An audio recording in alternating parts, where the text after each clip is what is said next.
In this lecture, we'll study about capacitors. As you are already aware, capacitor can store charges. It consists of two metal plates which are separated by a dielectric, and when battery is connected across the plates, they will begin to charge, and it discharges through the available path when the battery is removed. The basic function of a capacitor is that it can pass AC and it will block DC signal. The unit of capacitance is farad, which is represented by capital F. The main functions of a capacitor are filtering, that is, it can remove noises, tuning to a particular frequency, and signal generation. Classification of capacitor is basically into two types, fixed and variable type. This is the symbol of a capacitor without polarity. That means both the leads will be of same size, and we need not bother about which lead is connected to which side of the circuit. We can interchange the leads. Whereas if the capacitor has got polarity, we have to be careful about plus or minus leads. Positive lead would be generally longer than the negative lead.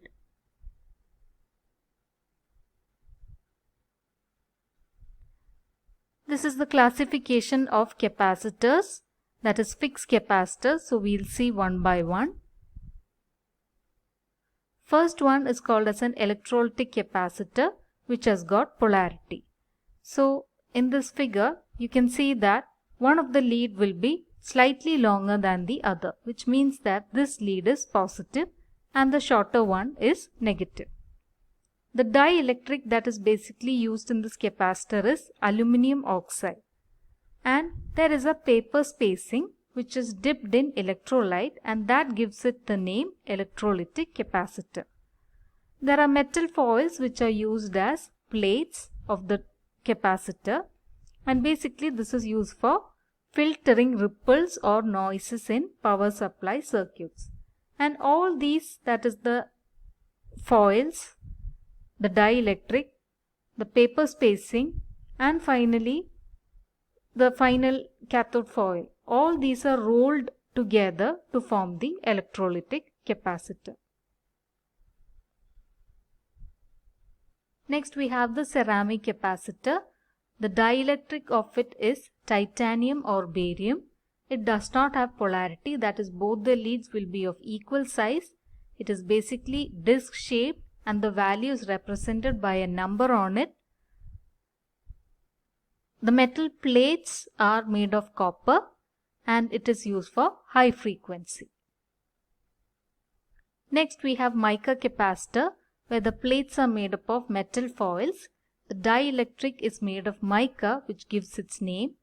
It is basically used in resonance circuit and high frequency filters. Does not have any polarity. Then we have paper capacitor, which is very bulky in size. The plates are made of metal foils and the dielectric is a paper which is soaked in wax or plastic, and this does not have any polarity. So all these are together kept one on top of the other and it is rolled, and that is why it is bulky in shape. And lastly, in the fixed capacitor, we have what is called as a tantalum capacitor, which is a type of electrolytic capacitor and hence it has got polarity. So you can see plus over here. They are basically expensive and it is used in circuit which needs high stability for capacitance value, and this is much better than electrolytic capacitor in terms of temperature and frequency characteristics. Next we come over to variable capacitor. The previous 5 types that we saw, we cannot change the value of those capacitors. Variable capacitor has the symbol like this, that is the symbol of a capacitor with an arrow which shows that the value can be changed or adjusted. It is basically used in radio tuners. You would have used a radio tuning knob which is used to change the or adjust the frequency. So similarly we have some mechanism like this to adjust the value of the capacitance. Out of this we have the first one called as ganged capacitor, where a group of capacitors are ganged together. So if you come to this figure, you can see that each of these plate corresponds to one capacitor. That is, this and this plate corresponds to one capacitor, and so many capacitor or plates are ganged together and it is connected to a spindle or a shaft. There is one set of plates called as the stator plate which does not move, and there is a movable set of plate. That is, when the spindle or shaft is turned, only the movable plates will come in between the stator plates. So we know that the basic equation of capacitance is given by C is equal to epsilon A by D. So the area between these plates are changed and the distance between two plates are also changed now, because between the stator plates, when the spindle is moved, these movable plates will come in between. Hence, the value of the capacitance can be changed.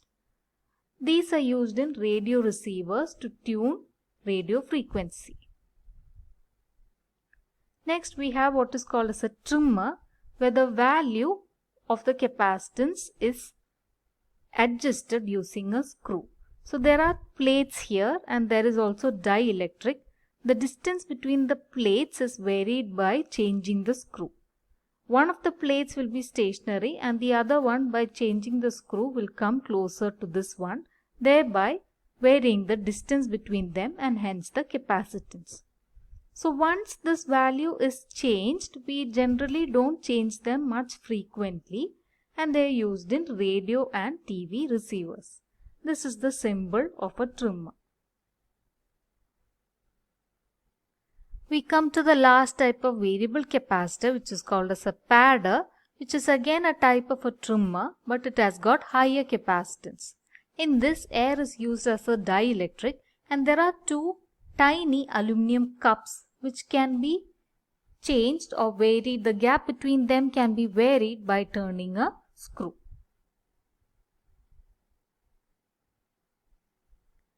How can a capacitor be identified or specified?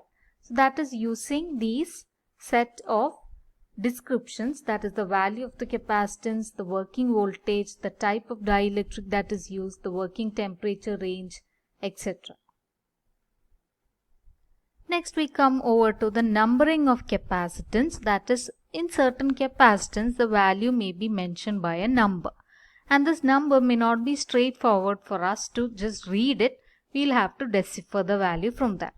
So, for example, in some capacitors, the unit may not be written. If it is a value that is greater than 1, for example 30, it means that the value will be specified in picofarad. So, it would be 30 picofarad. Or if it is 50, it means that it is 50 picofarad. The number is less than 1, for example, if it is 0.5, then it means that it is represented in microfarad. So it would mean 0.5 microfarad. If it is a 3-digit number, which is 10 followed by x, then x indicates the number of zeros to be put after the first two values. So which means that 105 means 10 followed by 5 zeros. And again, since this value is greater than 1, we have the unit in picofarad. Then if we have a letter K, and it means that the value would be in kilo picofarad. That is 20K would mean 20 kilo picofarad. Small letter N stands for nanofarad. So here 67 would mean 67N would mean 67 nanofarad, and so on. Similarly, capital letter M indicates microfarad. So 67M would mean 67 microfarad. If there are these letters, that is N, capital M or K, between two numbers, for example 6K7, then what we have to do is we have to put a decimal point in place of that letter. So this would mean 6.7 and K stands for kilo picofarad. But for nano and micro, we don't have to write picofarad after that. Only for K we have to write picofarad. Lastly, we have the color coding of capacitor. Most of the capacitors have the value printed on them, but certain capacitors do have color bands like that of resistance. So the first 4 bands are similar to that of a resistance, only there will be a 5th band which indicates the working voltage or the maximum voltage at which it can tolerate. So if it is brown color, then it would mean that 100 voltage is the voltage at which that particular capacitance can work. Rest everything is same like that of resistors.